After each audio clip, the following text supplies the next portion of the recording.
Well, I'm so excited to have you on here today. So Danielle, tell me, our viewer want to know, right? How did you get started? How did we get here?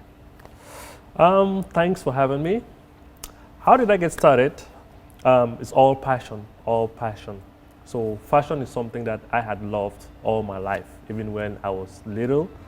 When I was in school, I always wanted to be the best dressed guy. So it's all passion. Growing up, I ate fashion, everything was about fashion. So it's, as I said, just passion. And so that's interesting because we are from the same country, Cameroon. Uh-huh. And in Cameroon, you are either a doctor, a lawyer, or you didn't quite make it. So what was it about fashion, or what was it about your parents, really, that encouraged you to say, you know what, I can do fashion? Or did you know that you could make this a business when you were a child? My parents did not really encourage me. As you said, from Cameroon, every parent wants their kids to be a doctor, a pharmacist, a lawyer, and that's the same path that I took when I came here. I went to school to be a computer engineer. When I finished, I worked for Walmart for 11 years. Then after that, I was like, no, I'm not enjoying this, let me go to what I love doing, which is fashion, and I started my business. So my mom was kind of encouraging me, but my dad is always that person that wants you to, stay in school, work for the corporate America, do the 9 to 5, and but my mom was like, do what you want to do what you want to do. And that is what I did, started my own business, started my clothing line, Don Morphy. And so for the viewer watching, there are a lot of people working jobs that they may not love, right? But they are looking for that steady paycheck. They are doing what they were taught to do growing up. Like you go to school and you become a responsible father, a responsible husband. What was that journey for you where you decided, I've had enough, I'm not going to follow that path and I'm going to create my path? It was just happiness. So when I was working at Walmart, I was making a lot of money, but I wasn't happy. Even when I moved to Dallas, they gave me the opportunity to work from home. A normal person will still work from home and be doing their fashion stuff because nobody will even know what I'm doing. I could still work from home and I'm still starting my fashion business. Mm-hmm. But I was like, no, enough is enough. I'm not happy. I'm not satisfied. Let me do what I love doing. So fashion makes me happy. Fashion is what I love to do all the time. So I would tell everyone out there, always try to follow your passion. Sometimes people go out there to make money, which it will work sometimes it will not work. But if you're doing it for passion, know that you are always happy. Even if it doesn't work, you're still gonna be happy. So that's interesting, and thank you for sharing that. So I'm passionate about singing. Okay. I can't sing to save my life. Oh. I'm horrible at it. And I'm sure there are people watching who have tons of passion and things that they love to do. They may be good at it, they may not be good at it. Is your advice like just follow anything that you are passionate about, regardless of doing any research and study? Like, would you advise whoever is watching to just pick randomly anything that they like and they're passionate about? Like, is that? Not exactly. So if you're passionate about something and you want to turn it into a business or you want to make money, you have to go learn about it. So you cannot just be like passionate about something and you just jump into it without knowing anything. So the difference with me is that before I actually started Don Morphy, I did a lot of homework. I went to Italy to learn. So it's not as if I just love fashion and I just started Don Morphy. No, between 2015 and 16, when I was like still starting, I went to Italy probably like 10 times just to go learn. So you have to be passionate about it, then you have to do your homework. You have to learn. So you don't just have to like it or have the passion and it just gives you a business. So you have to do that groundwork. So if you're singing, if you want to sing, you have to put in some time, put in some work so that you know what you're doing, and hopefully it becomes a business and you make money. So that work has to be done. No, that makes a lot of sense. And the way that I think about it, any business, is that there are two sides to it. There's the business side of fashion, and then there's the art of fashion, right? Like how good you are putting different colors together, how good you are at designing. And I know that there are people watching right now that may be really good in one area, right? They are good at taking pictures. They're amazing at doing that. But when it comes to the business side of things, the contracts, the charging for money, the showing up on time, they may be struggling with that area. How did you get good at both sides, and what advice can you give to the people that are wanting to start out? No, that is true. That is true. You have to be, as I said, good at both sides, or know a little bit of everything. So that is when you have to decide if you're doing it, you're starting it by yourself, or you're getting a partner.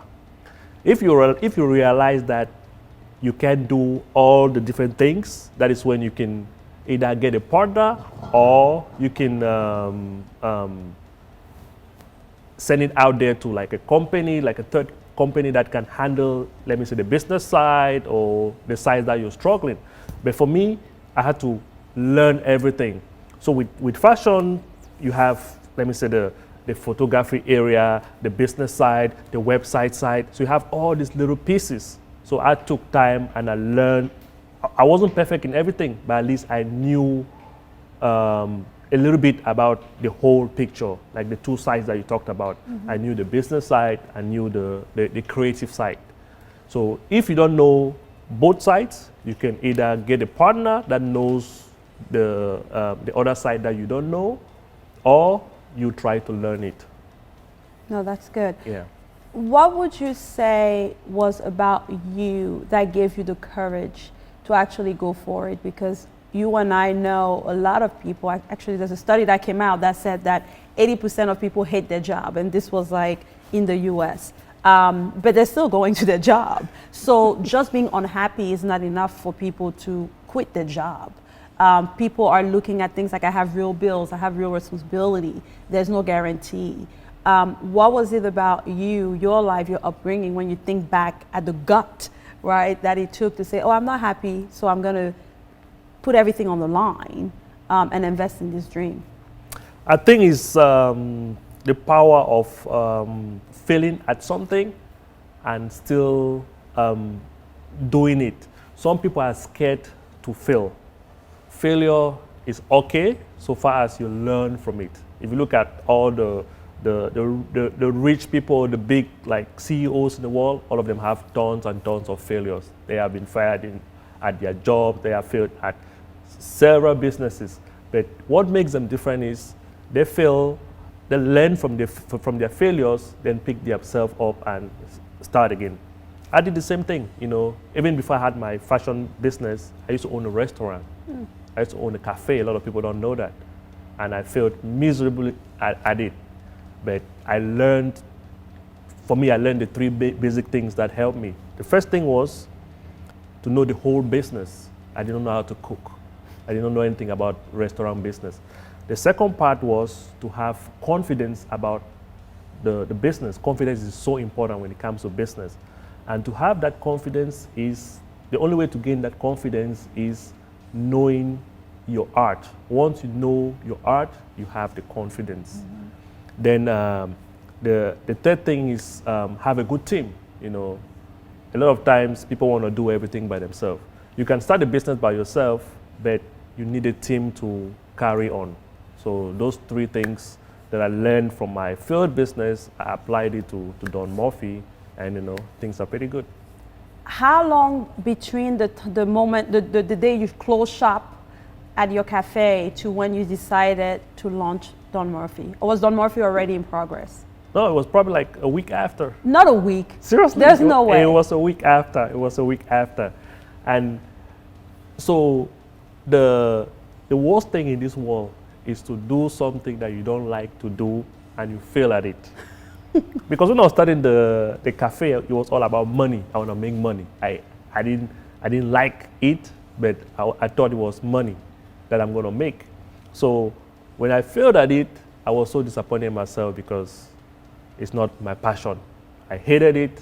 and I failed at it. And you lost money. And I lost money. So that is like the worst thing that can happen to you. Then I was like, okay, let me go ahead and do my passion. The worst has already happened, you know. You've already hit rock bottom. Yes, I didn't like it and I failed at it. So if I do my passion, I'll like it. And if I fail at it, it's okay. At least I did my passion. So that's when I was like, okay, let me do what I love to do. So I can hear the people watching saying, well, easy for you to say you had a ton of money, right? Like easy for you to not feel the pain because you probably had a ton of money, so who cares? What would you say to that, to the person who does not have a lot of money and really wants to pursue their dream? That is not true. I had a lot of money when I was doing my cafe. I started my cafe with $90,000. In 3 years, I was under by like 40,000.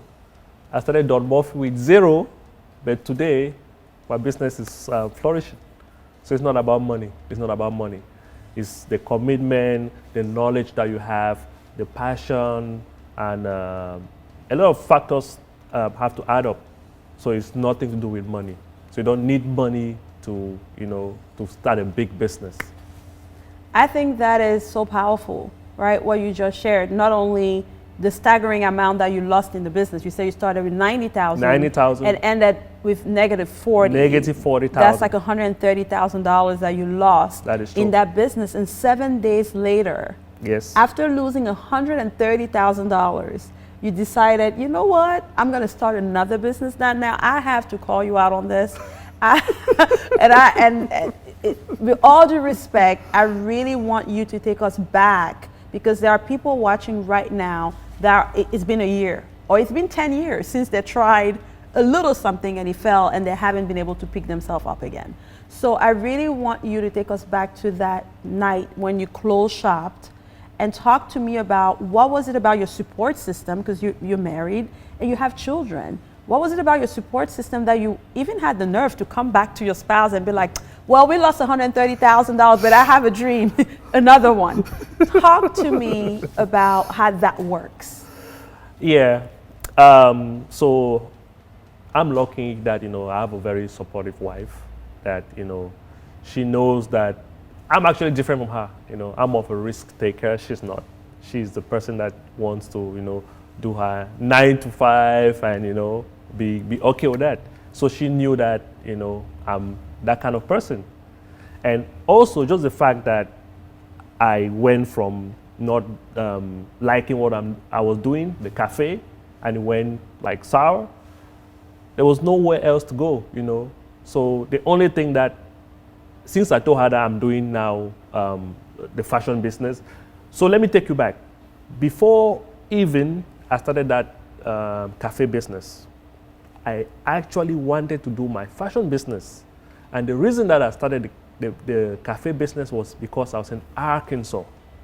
If you know Arkansas, there are very good people there, but the fashion there is like, it's like a no-go. Nobody like dresses up there. So just because of that, I was scared to start my fashion business because the town didn't look like it could support fashion. That's where I went and did the cafe business. So when I told my wife that, okay, I've done the cafe, it doesn't work. Now let me do what I love doing, and she believed me. So sometimes you have to also be with someone that can, support you and, give you the chance to do it over. Mm-hmm. Yeah. That's really good. And so I think what I hear you say was you were more pissed. It was more a thing of like, I should have just gone with what I love anyway. No, not necessarily. I am glad that that happened. At that point, I was so sad. Okay. But right now, I tend to really appreciate the fact that I had that failed business, because I learned a lot from the failed business. Because as I said, I didn't have no experience in the cafe, but I went to learn in Italy, learn from the best about fashion. Mm-hmm. Yes, I didn't have that confidence in the cafe business, But with Don Morphy, after learning from the best, it gives me that confidence. So all the things I didn't have from my first business, I made sure that I had to put extra work so I could know everything for my clothing line. No, that's good. That's really, really good and so inspiring. When we're talking about fashion, and you are a trailblazer when it comes to this whole fashion thing, right? Especially in our community. You've gone places and you receive awards that very few Africans have. And so it is such an honor to be sitting here. And for the people watching, I'm sure they're wondering, when we're talking about confidence, there are certain rooms and certain stores. I mean, I think even just at the mall, I don't know if you've ever had this experience where I don't even walk in, especially back in the days. I'm like, okay, that's not my store, right? It's clear that it's not my level.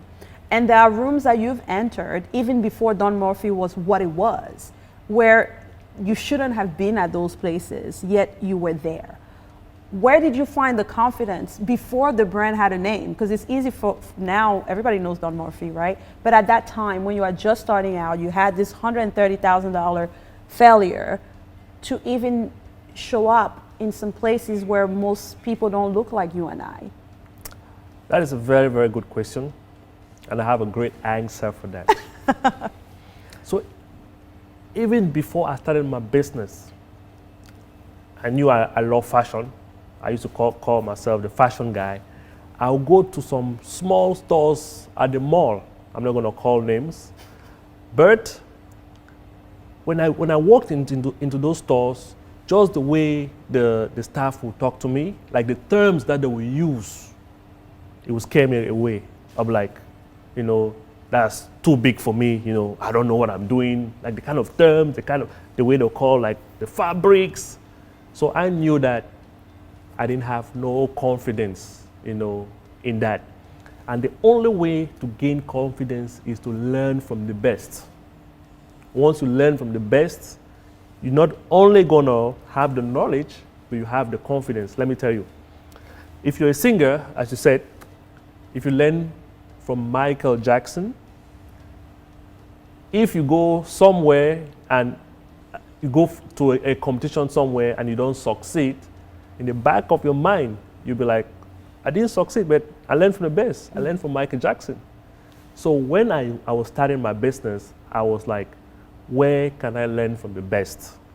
When you talk about men's fashion, what do you talk about? You talk about the Italians. I was like, okay, let me not go to New York. Let me not go to Vegas. Because a lot of like companies here for men's fashion, they go over there to like learn New York, Vegas. I was like, I have to go to Italy. I have to go to the best so I could learn. As I said, I made so many trips to Italy. I went and met a lot of the designers, went to the factories, and I learned the art there. That gave me a lot of confidence. So when I come now to Dallas, you know, if people are like talking about stuff, even if I don't know, but just the fact that I learned from Italians gives me that confidence. I'm like, okay, yes, I learned from the best. I'm right here. And not only that, even during the business, there are some times that you have like lows. Things are not going to go your way. And the only thing that's going to pull you is that confidence. I remember one of my biggest clients, I'm not going to call the name, but I sent his suit and he could not even fit in. And he was going to Good Morning America. And thinking about it, if I didn't have the confidence, that would have really affected me. Yes, because that was like my breakthrough moment. Mm-hmm. So when that didn't fit in, I was like, oh, that didn't go well. But I still know what I'm doing. You know, I learned from the best. You know, so confidence is so important. Not only the fact that it's gonna help you through your down moments, but it's gonna help you through like in the areas that you think you don't belong. You know, once you have that confidence, it goes a long way. No, that's so important and so powerful. You know, when I think about our educational system back home, and I think about confidence, that wasn't, in my experience, something that was part of the curriculum. It was more around do as I say, right? There wasn't much training around what are your thoughts, right? We really want to hear your thoughts. We really want you to grow you to be this leader, this unique thinker. And so it sounds to me that you have mastered how to really grow that confidence by going and learning, right? And really, if you're watching and you're thinking, how does that apply to me? I think what I'm hearing you say is working on your weaknesses. So you were clear that I'm not great at this one thing. Let me go ahead and learn. Let me go ahead and learn so that weakness doesn't become a roadblock for me. My question then becomes, when is enough enough, right? I as a business coach, I see people who are super talented, and I feel that they're ready. I feel like you know enough, and the rest you're going to learn as you go. But they feel like, no, I'm still getting my confidence, I'm still learning, and they never stop learning, and they never launch their business or their venture. So how did you decide and determine, okay, 2 years is enough time, now it's time to really launch this? Yeah, I do read a lot of books sometimes, and what I've learned is the only way to do something is to do it. Mm-hmm. There's never a right time to do something, because if you're always waiting for that time, you never do it. Because I used to be like that. I'm like a perfectionist, I want everything to be ready before I launch, I want the website to be 100%. I want all the suits to be here. I want the models to be like that. So sometimes you just have to go ahead and do it. So once you launch, you would start, adding some other few things. Mm-hmm. So you don't have to wait till you think you are 100% ready. So my advice would be, just go ahead and do it. Just go ahead and launch. You can always add things up. So you don't, as I said, you don't have to be 100% ready. Go ahead and do it, and you can add from there. Okay. When I think of some of your clients, one of my favorite, Bishop T.D. Jakes, which needs no introduction, and you've dressed NFL players and basketball players, and I mean the list goes on and on and on and on of the roster. What I'm wondering is how, outside of all of this confidence talk and all these great things, the night before you're about to meet, insert whoever your biggest, I can't believe, or I never thought I would be able to dress this person. So insert that name for you. For me, it will be Bishop Jakes. The night before, right, when you're not wearing the suits, you're not in you are home, you are the guy, the regular guy from Cameroon who is sitting there and you're looking in the mirror. What do you tell yourself? Are you freaking out, right? What do you tell yourself to really help you build that confidence to be able the next day to show up the right way for your clients? I'm actually a guy of the moment. Sometimes I don't even think about it until the day. Yes. So when I have all of these big clients or events, I'll get stuff ready, but in my mind, I don't really think about it till that day. So I think that has helped me a lot not to get anxiety over like big moments or big clients. So I try not to think about it till the day of the event. So and so on the day off, you're pulling up and it's the day, right? Like you're pulling up and Bishop Jakes is coming or whoever else is coming. It's that moment. Are you nervous? Are you freaking out? Are you rehearsing some of your affirmation? Like, how are you handling the moment? Yeah. Sometimes I'm really nervous. Like my first client was Dwight Howard, the basketball player. Mm-hmm. And it was so nerve-wracking that, because for his case, let me take this back. For a custom suit, if you have an order and somebody wants 20 custom suits, you never do 20. You do one first. Make sure it is good. Then once the one is perfect, you can replicate the rest 19. Or if they need two, you do one first, then do the other one. So I went to him. He was one of my biggest clients, first biggest clients. He was like, he needs 5 suits and he wants all 5 immediate. So I was like, wow. So if I get one wrong, it means all the five are wrong. And he wanted it within 3 weeks, and he was wearing it to an event. So that was really, I was so anxious, For that one, I was just praying to God that, everything goes well, I don't know how I did it, but, everything just went well, yes. So I don't know what I could say to help clients or help viewers for those kind of moments. I was so nervous. But after that first one, after I said that, okay, I've done, Dwight Howard, he's a celebrity, then also just the fact that I always put in the back of my mind that, I've learned from the best, If it doesn't work, at least I know what I'm doing. Yes, once you know what you're doing, that's going to help you so much. Wow, that's amazing. And thank you for sharing that vulnerable moment with us. Now, people watching may be like, well, I want this. I want success. I want what Danielle has been able to accomplish. But I don't necessarily want to start selling one suit at a time. I don't want the beginning. I don't want the struggle. I want to be interviewed. I want the Bishop Jakes. I want those personalities, but I'm not necessarily interested in the hustling, right? The behind the scene. Is it possible to have a business that becomes an overnight success? And if it is, what's the formula? Because I want it. I wish that is possible. I don't know of any business that's going to become an overnight success without you working. And for me, the answer is do what you love doing. If you're passionate about something, you're going to work so much and you don't even know you're working. When I used to have the restaurant business, I'll get back from Walmart, because I used to work my 9 to 5 at Walmart. I'll get back at Walmart at 5 o'clock, and I had to go check the cafe, look at books and stuff. I would do that for 2 hours, and you'll be like, oh, that's too much, I'm so tired. When I started Don Morphy, I was still working at Walmart. I'll come back at 5 o'clock. I would do stuff to 4 in the morning without even knowing.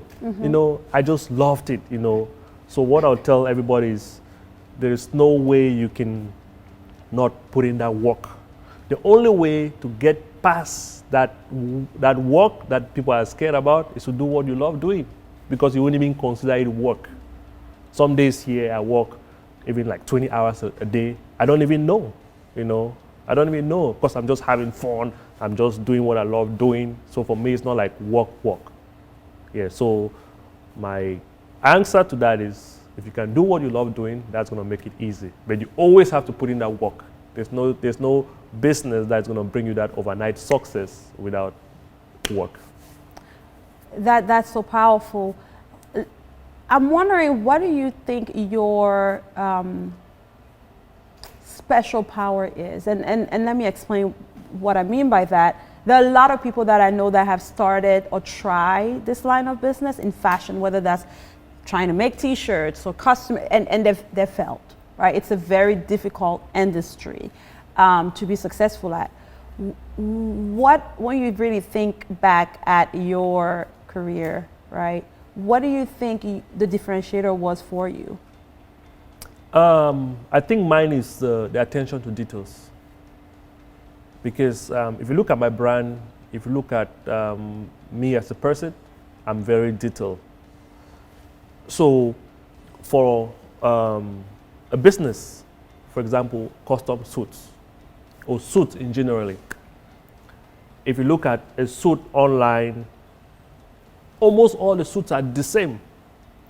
If you go now, let me give you an example. If you go take a t-shirt, if you take a t-shirt from, let me say, Zara, you take another t-shirt from Gucci or Louis Vuitton.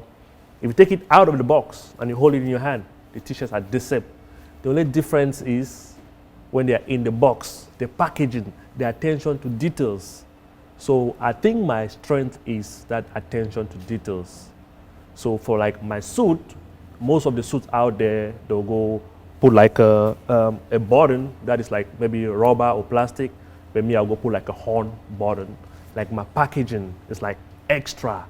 So you have to pay attention to those small details, make your packaging like really, really good, because that also changes the way people look at it. It changes the price, you know.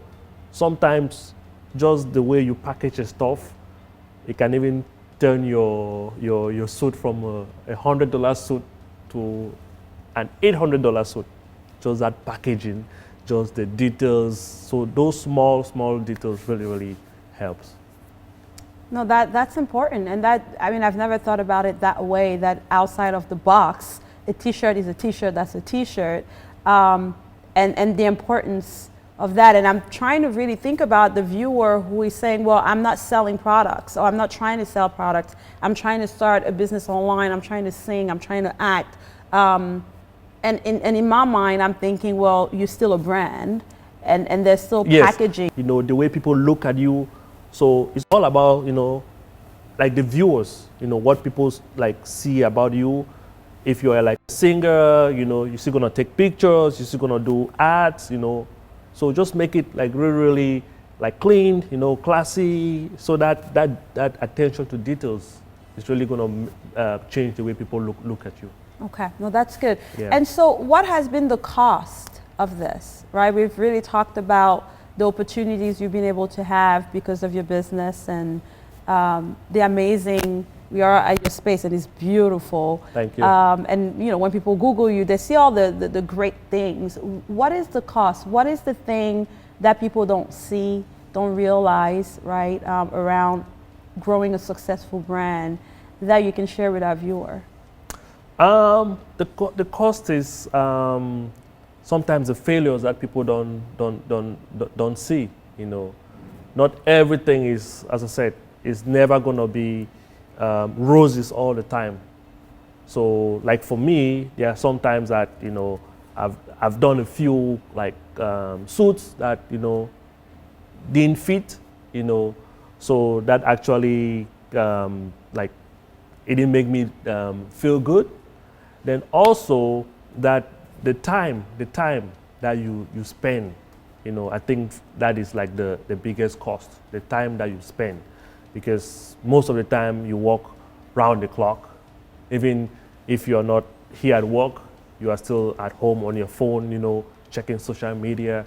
So the cost is, you know, maybe taking time away from your family, and also the monetary cost that you put in it, you know. Because looking at my business now, I think maybe I've put in maybe like $1 million, you know. So that cost is, yeah, it's really huge, you know. And what keeps you going? What is the bigger why for you, right? What makes you look at $1 million and keep investing, taking time away from family, taking time away from loved ones, and doing this? What is your real why? It's just, I think it's two things. The first thing is just the passion. I love doing it. Then also the customers, that once I see that satisfaction on their face, you know, everybody wants to be a Don. Everybody wants to wear a Don Morphy suit. So that really keeps me going. Then also this business, I did everything because of my kids, you know. So I want to make sure that, you know, they carry on the legacy. Yeah, so those are the things that keep me going, you know, the happy customers, you know, the kids, and also, as I said, I have a lot of people that are so supportive too of me. I have my family, like my sister, she's like, she actually runs the business now. She's like the COO, you know, I'm in the background doing the designing. And I have a lot of fans. I have a lot of like people from Africa, people from Cameroon that really support me. So that keeps me going. That's amazing. Yeah. We love to ask here at Genesis, talk about the African factor, because we really believe that there's something about being African in our culture that gives us an unfair advantage. What would you say when you think of your upbringing, whether you went to boarding school or you didn't go, whether you had a house where people were coming in and out and the door was never locked? whatever the story and the kind of how you grew up, what would you say when you really look at some of the success you've had that you can tie it back to that African factor? I think it's more of being like a people person, because in Africa, like in Cameroon, you know, everybody's like your friend, you know, you leave your house open to all your neighbors. So that makes me like a people person, you know. When I have like customers, the way I like receive them, the way I talk to them, they know like they are friends to me. Most of my customers, they like text me all the time, just checking on me and the way they support me. So I think what I gain from like being raised in Africa is like the interaction with people, you know, the way, because I work at Walmart too, and what Walmart taught me is, you know, the customer is number one. Yes. So being a people person that I learned from Africa and being able to interact with my customers, I think, you know, that really helped me. No, that's good. That's really good. I totally agree. It's like people always in and out. Yeah. It's like, oh, you're here. Okay, good. And it's actually rude to ask somebody when they're leaving. It's like, true. you're not supposed to ask. Yes. Like, grandma is here, don't ask, is rude. You know, as we get ready to wrap up, I have one question that I really wanted to ask you. Actually, two questions. The first one being, what's the one question you wish that people will ask you more often? And what's the answer to that question? One question that I wish people would ask me is, I think you already asked me, you know, what keeps me going, you know, which is, as I said, you know, my customers, having them see the smile on their face. Everybody wants to wear a Don Morphy suit. Then also the support that I get, you know, from family, from friends, from people from Africa, you know, that support is so important. You don't even know. I have a lot of people that, although they can't afford my suit, but the way they like share my things online, you know, they are always proud of, you know, me being from Cameroon. You know, it's a lot of pressure sometimes, because you know that there's a whole village cheering for you. So you always have to keep it up, you know, keep doing like the big things, and you know, so sometimes it's a lot of pressure to know that, oh, I have this whole nation behind me, you know, but yeah, it's a good thing too. Well, you're making us proud, so that's good. Thank you. The last question I have for you is, if every interview you've ever done, everything you've ever written, every speech, anything was gone, all of it, there's nothing left. And you only had a little notepad of just this big to leave behind for your children. What would you want them to know about business, and what would you want them to know about just life in general? I think for me, the most important thing in business is confidence. I know I've talked about confidence a lot, but that is so important. That's going to make you take like the big decisions. That's going to make you stand out in like the places that you thought you could not be. Yeah, so confidence is everything. Knowledge is good. If you have that knowledge, you don't have confidence, it cannot work. Confidence for me is the number one, you know, and the only way to get that confidence is a factor of everything. You have to have the knowledge, you have to know what you're doing, so everything gives you that confidence. So for me, the most important thing is confidence. Confidence is going to take you places. I love it. And so that's business. And what would you want them to know about life, about being good citizen of the world? It's just to give back, because once you give back, you never know when it's going to come back and help you. A lot of people go out there and they're giving back to the community because maybe they're trying to offset their taxes, but sometimes you just have to give back without expecting anything. So let me give you an example. there's this organization in Plano called City House. I go there all the time and I just donate suits, and they have an event every year, once a year. I also donate like a custom suit. 2 years ago, I donated a custom suit, and the client that bought the custom suit, he became my very good client, and he referred me to his best friend. And surprisingly, his best friend was the VP of the Cathy Ireland company. It's like a worldwide company. And Don Morphy and Cathy Ireland actually have a deal for like custom suits, all because of that. So I was just donating a suit, knowing I'm helping someone, and it came back, and it's helping me too. So sometimes, just give back. Try to help people out there. You don't necessarily want it to come back all the time, but sometimes it will come back. But just give back, and I think that's my advice to people. And that is excellent advice, and you've been giving back to us through your love and your passion and your attention to details with your suit. You have decided, I was making enough money for me and my family, but I have this passion. There's something about being well dressed, right? Wearing something that's custom made that makes somebody walk differently. And I've worn one of your suit, and there's something about being in a custom made suit that just changes things. And I think that even in your work, you can tell that there's passion there, there's love there. That's also a way for you to give back to the world.